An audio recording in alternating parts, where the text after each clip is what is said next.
tonight.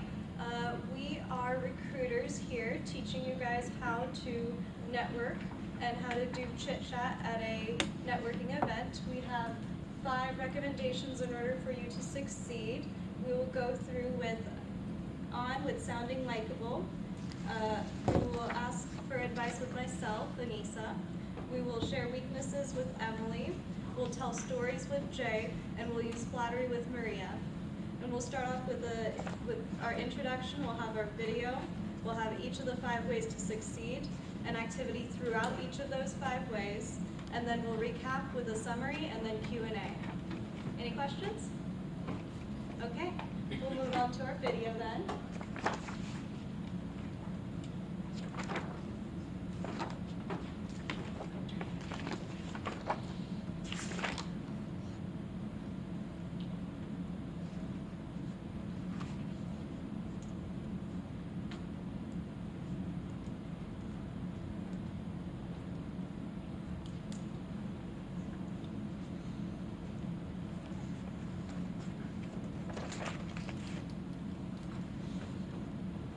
I don't watch Game of Thrones.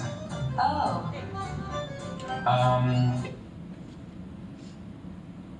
We'll restart it for you guys.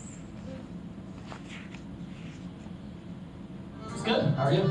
Good. How was your weekend? Oh, how was my weekend? What did I do this week? Yeah, it was good. Cool, man. Yeah. Well, I got my coffee. I'm gonna get to it. All right. I'll see you around. Okay. Get to it. Later. How's your weekend? What?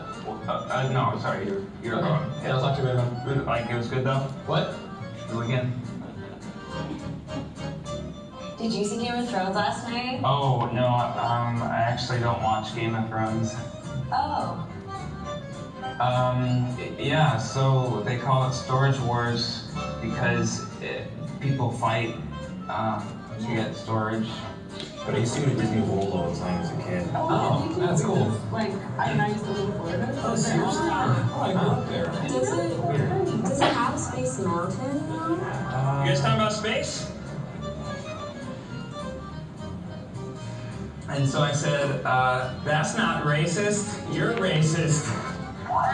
What are you talking about?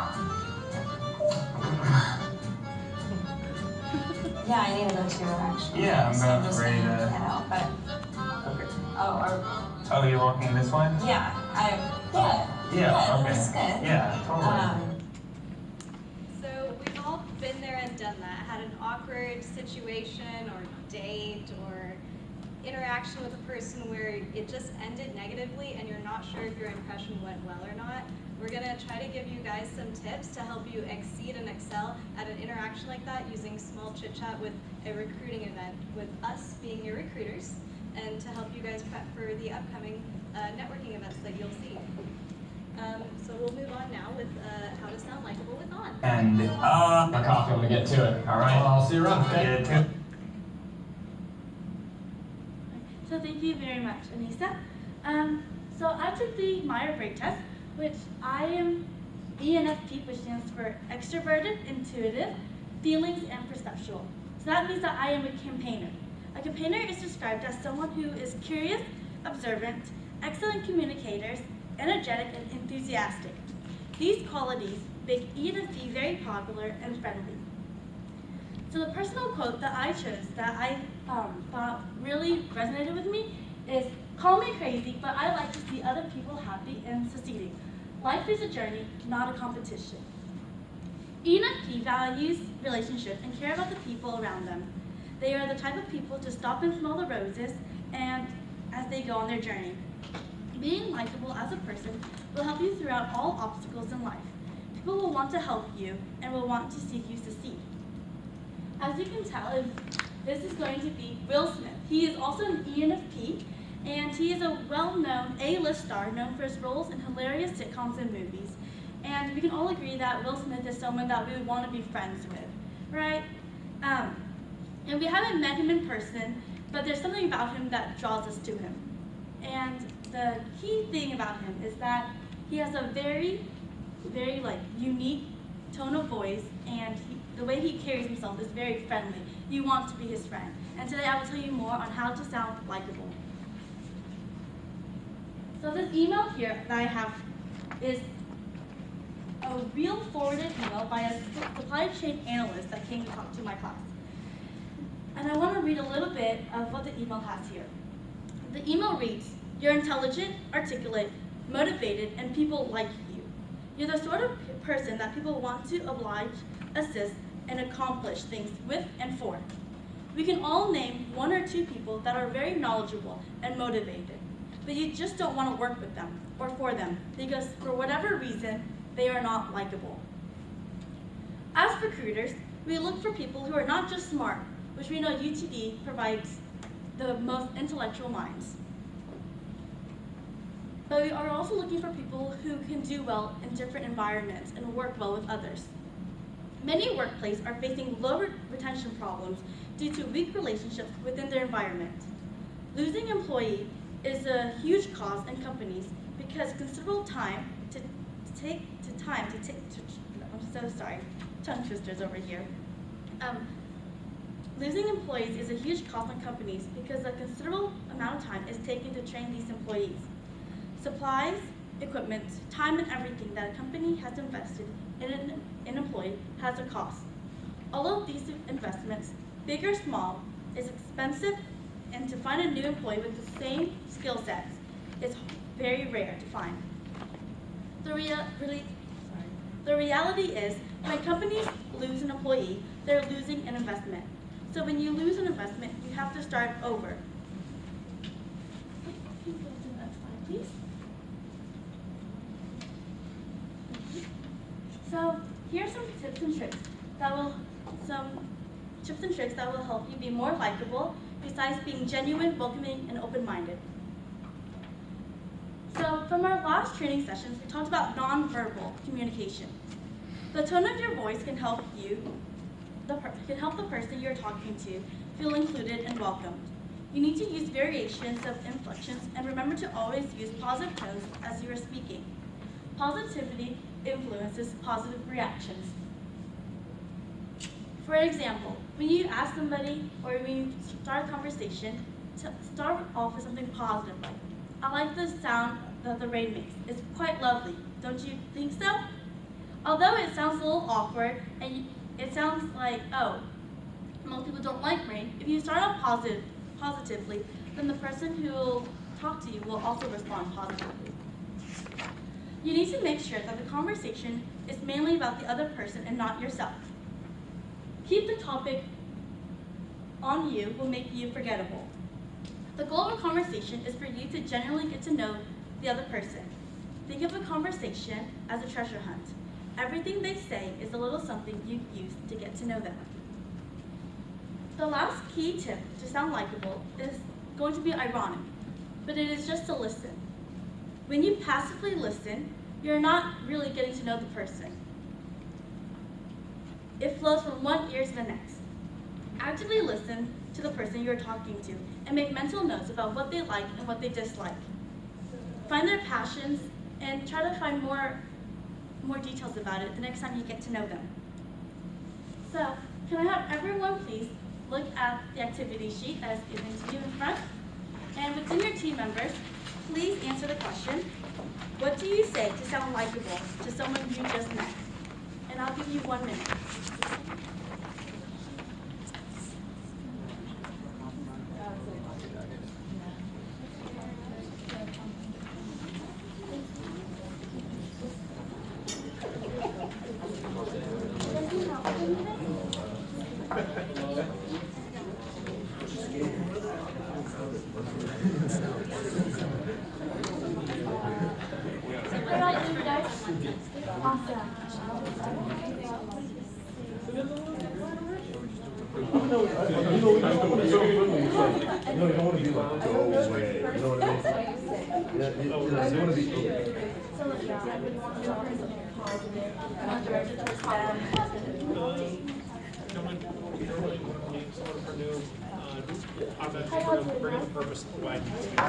Just keep in mind that you'll also want to stay positive when you ask a question, talk about them, and keep that topic off yourself.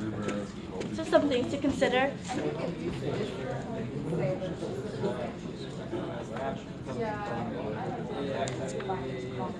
Anyone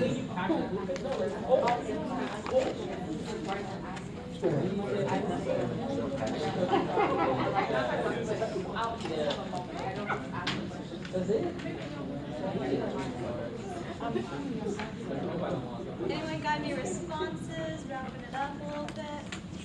Yeah?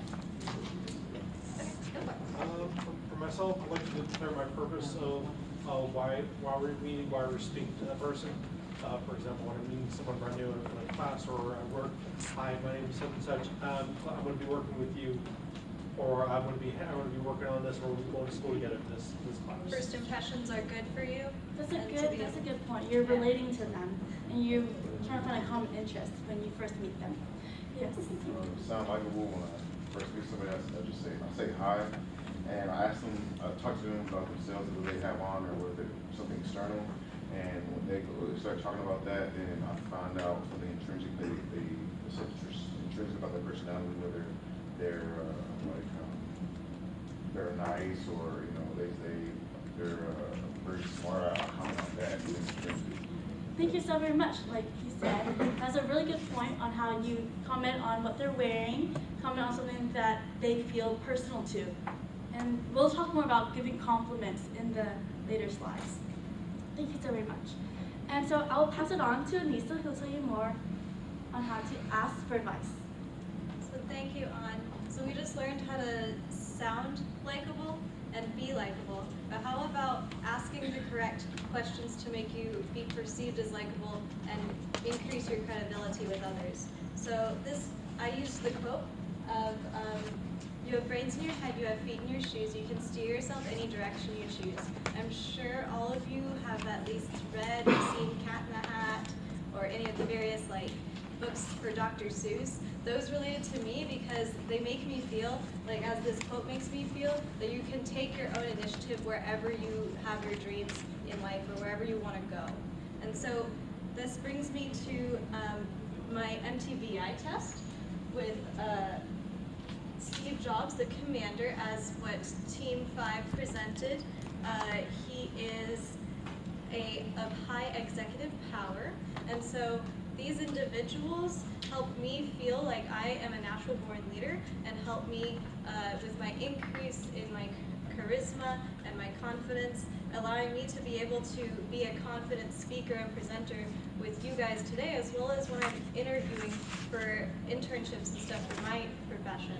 And so I empathize with these individuals' persistence in their careers and pursuits in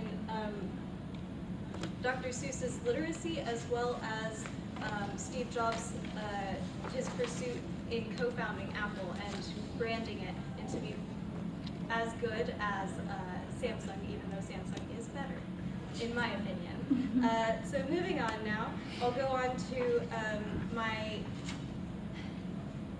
what makes you forgettable and what makes you memorable when you're going through a job interview and when you're talking with these injuries. We'll start with what's forgettable. So you don't want to ignore the content and explain yourself when you're lost in thoughts and you get caught on a question with an individual. Say they ask you a very specific question about your field and you're caught off guard. You don't know what to say. You want to avoid this by staying intently engaged with your converser.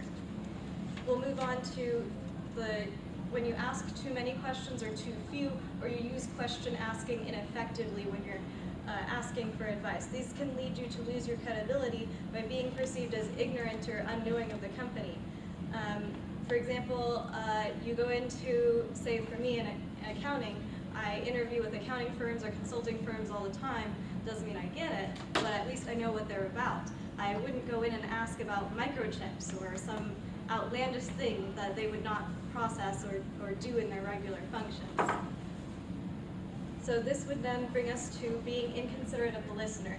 You want to make sure that you take their personality and their opinions into consideration. You don't want to bring up things that they would have little patience or don't have good tact in order for. For example, bringing up something controversial in a conversation like politics. Everyone has a different view and aspect on it. You want to make sure that you're grasping them on a superficial level so that you're not getting into their personal aspects of it, but still being mindful to keep the conversation meaningful between you and them. So we'll move on to what makes you memorable with these individuals and what you can learn from us to help you with these interviews with individuals. So you can apply your learned skills. You are all coming to college in order to better yourselves with better attributes to help use in the real world. So why not use those tips to say, this is what makes me special. And so we can use that by flattering a recruiter with questions that they're an expert in, using your business communication tips to be able to woo them with what you've learned. And so that'll move us on to when you give credit, when it's due. So you want to build your own credibility by asking insightful questions and straying away from single word responses. These will allow you to make your recruiter feel important and that their response is meaningful and significant to your progress as an individual in that career field. Especially when you have such short time with these chit chats with them at networking events. This brings us on to instigating in-depth topics. So you want to dive into a conversation 3 paragraphs deep, or full further into the conversation than what you would originally bring up with basic chit-chat fodder. So a wise decision would be to gain a lasting relationship with your recruiters, say bringing up something about a wedding. Maybe you're an expert in cakes for weddings. It's good to bring that kind of information up because then you're able to cultivate a stronger relationship with them simply through taking the conversation into a deeper level into it. So this will bring us onwards to our student engagement activity. My question for y'all would be, how would you ask for advice to build credibility? And I'll give you guys a full minute for that.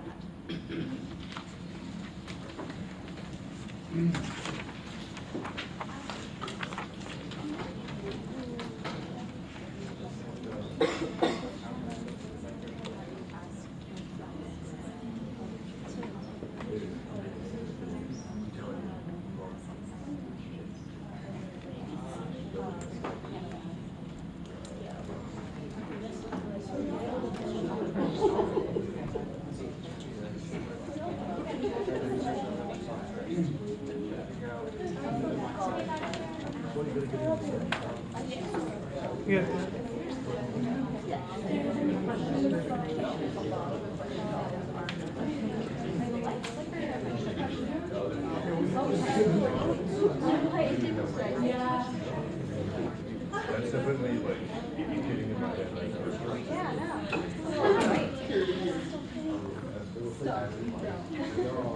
Were you able to catch up?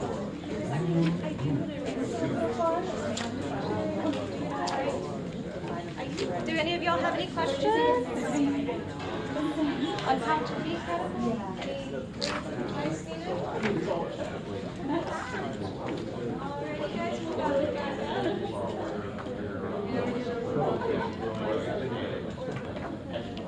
Does anyone else need any more time? Okie doke. So, with that question of how to be credible, you want to take the conversation 3 paragraphs deeper. You want to ask insightful questions, and you want to cultivate a deeper connection. But the main answer for that one is ask insightful questions. And so we'll move on now with Emily with how to share your weaknesses. Thank you. So Anissa covered asking for advice and how it will help you be more personable and more credible. First, I wanted to share my quote with y'all. You will either step forward into growth or back into safety. And I feel like I related a lot to this, the meaning of this quote. Personal growth is one of my biggest values in life, but that does not mean it's easy. Growth and the unknown related to it can be a very scary thing to accomplish. And I found that it was a little ironic that this was the quote from my pop, and I chose it long before taking the Myers-Briggs Type Indicator Personality Test. My results were ESFJ, or the console, and a celebrity that shares this personality trait with me is Steve Harvey. And you can see his avatar up on the screen. The console is known for their reliability, kindness, and dedication to their own self-growth. However, the weaknesses associated with this personality type include being too selfless, inflexibility, being vulnerable to criticism, and being worried about their social statuses. These are all weaknesses that I identify with on a personal level, but they're also things that I'm actively working on to improve. Now that we've discussed some of my weaknesses, we will begin discussing ways to overcome them. Has anyone experienced a time where they were vulnerable with a friend or family member and they opened up in return with a similar experience? Can I just get like a show of hands if you were vulnerable and someone opened up in response to you? Cool, so I'm glad that I'm not alone in that. Let's start by covering the forgettable points and what not to do at a networking event. So the first point is having a can't-do attitude. So it's important to choose to be grateful for the opportunity to expand on the things that we are not perfect at.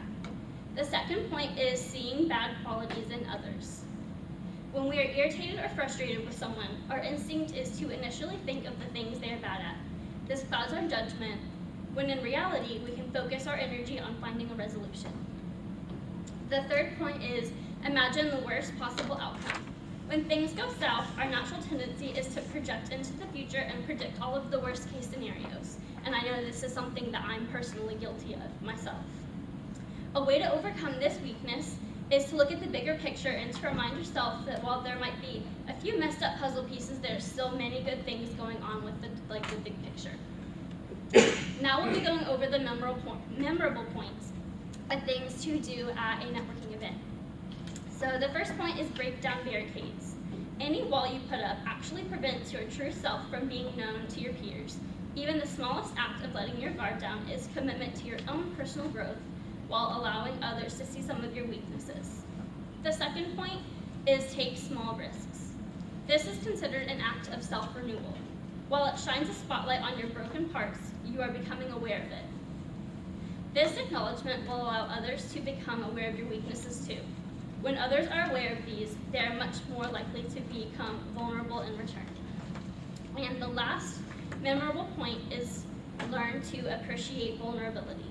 Brené Brown, a spokesperson and vulnerability researcher, once said, "To trust your heart's wisdom in its real essence, not the voice in your head."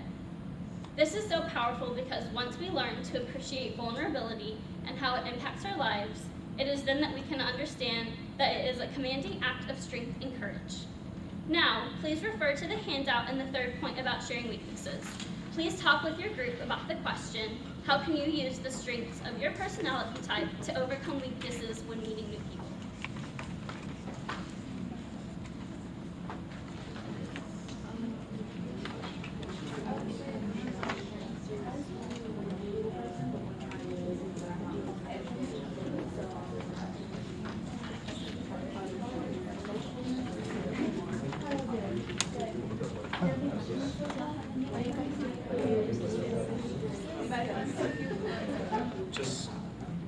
Just power through it. If I know that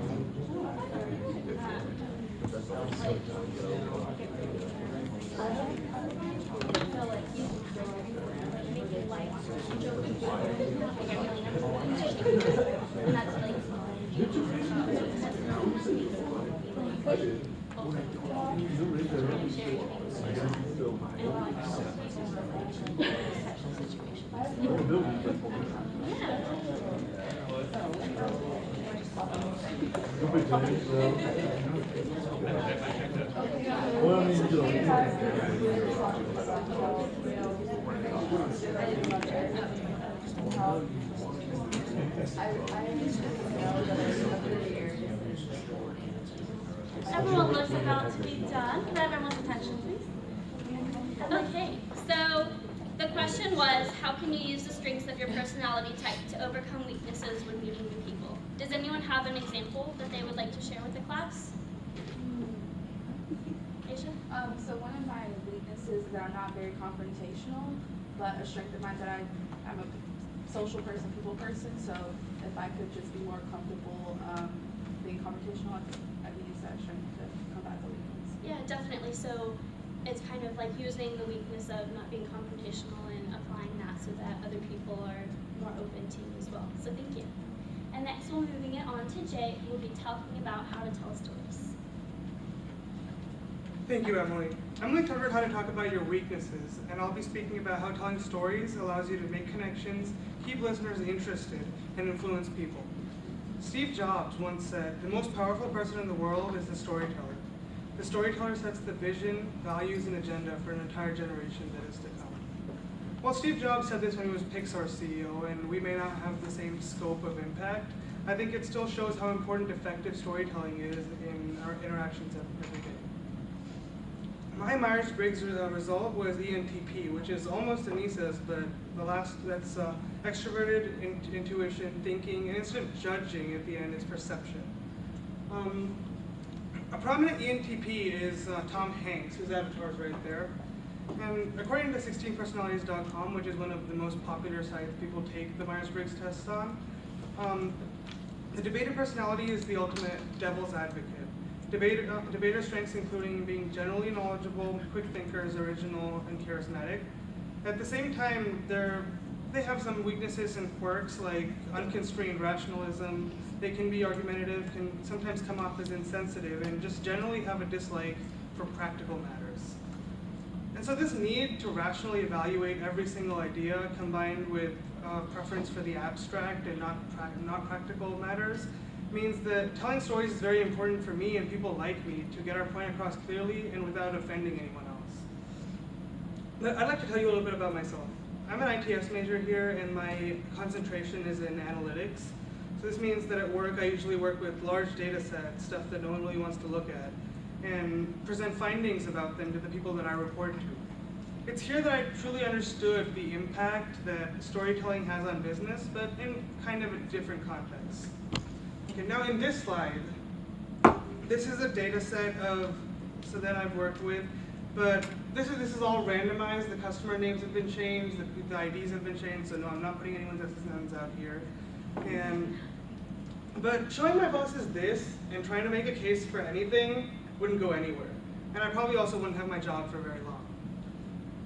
These numbers don't mean anything to them. They don't tell them a story about anything. And you can't use them to make a point. But this is the same data, but represented visually. Now this makes a lot more sense. It shows them stuff about their customers, like where they live, like is it England or Ireland or Wales, what age they are, the amount in their bank balance, and other demographic data. This tells them a story about their customers. So previously we had data, but it didn't tell them anything. And I think this translates to conversation as well.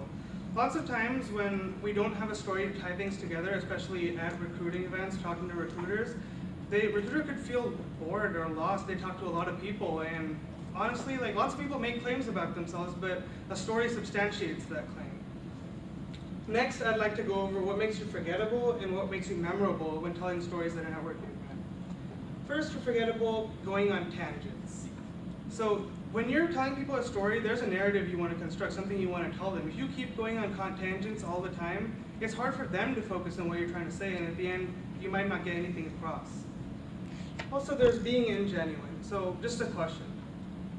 How many times have you been listening to someone and you know that there's like something that they might be lying about or something slightly they're misrepresenting? That happens, right? And that's something you should consider. The people you're speaking to are smart. They know when you're not being yourself and you're not being genuine. And it doesn't matter that they have to prove it, they just feel that way. And so you need to be genuine to your experiences when you're speaking. And finally, making yourself the hero. And this is not just with recruiters, it's just, there's no problem with you being the central theme or the character of your story, but nobody wants to listen to people going on and on about how great they are and how their accomplishments changed everything. Finally, the stuff to stay memorable at these events. You need to stay relatable. When you're speaking with a recruiter or someone at a networking event, you don't want to say things that alienates them and stuff they don't understand, and you need to take things like that into consideration. Also, you need to keep your story short. I'm sure we've all been to the Career Expo and stuff like that. These recruiters, they're busy. They have a lot of people to talk to, and while they're willing to give you their time, you have to respect their time. You can't keep going on and on and on, and you need to keep it concise and short. And finally, making it personal. Of course, going too personal might make things awkward, and they don't want to know some things about you. But not being personal at all makes them feel like you're being removed from your story, and just doesn't. It also ties in with being genuine. Now, please refer to your activity handout, and we want to know what your go-to story is. So discuss with your team, and you have 1 minute to answer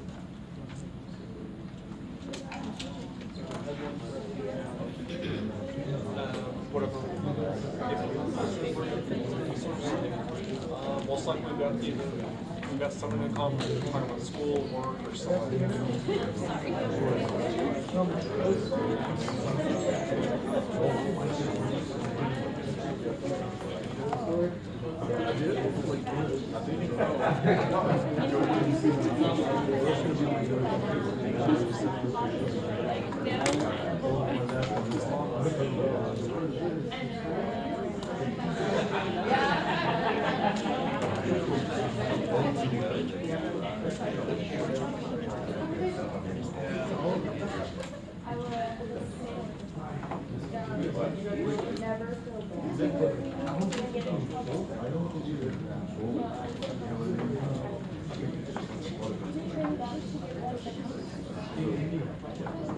Everyone has 30 seconds to finish up.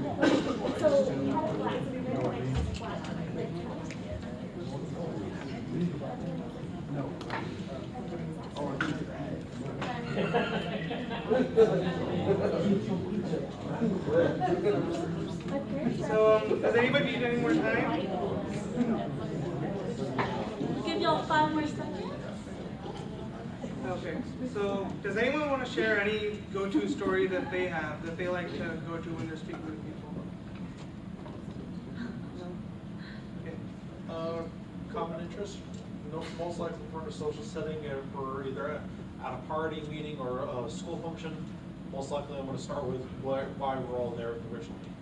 That also ties into staying relatable, because that's something you both relate to and you have in common. So that, yeah. Now I'd like to pass it on to Maria, who will talk about using flattery to create a connection and strengthen relationships. Thank you, Jay. So Jay just went over how storytelling can help you build connections with those around you.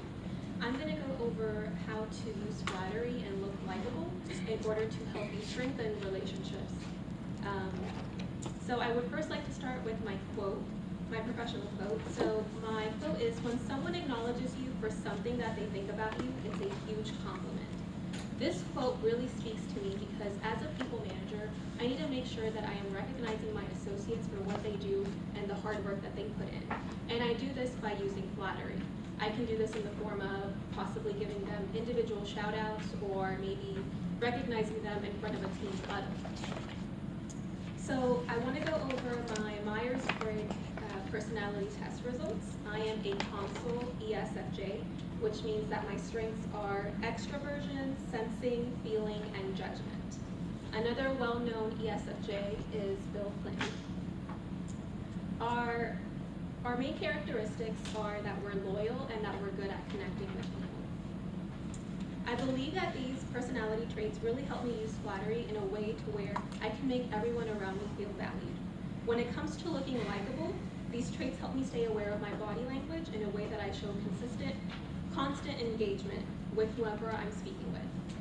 Now let's dive into those actions that will either make you memorable or forgettable. First, let's start off by going over the forgettable actions that you want to avoid. Stay away from backhanded praise. Backhanded compliments appear to be positive, but they have a negative comparison within them. Think about how the following backhanded compliment would make you feel. You have really good ideas for an intern. Something like this could really make your morale decrease by giving that type of compliment to someone.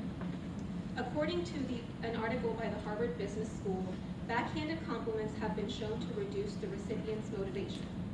And again, these negative comments can really insult the person that you're speaking with. Second, do not overdo the flattery. People don't want to constantly receive compliments. It will make them feel uncomfortable and will make situations awkward. As the person doing the complimenting, seek the right time and the right opportunity to give the compliments. Maybe after a presentation that someone did, to just tell them how good they did and that their ideas were great. Do not look disengaged even while you're doing the list.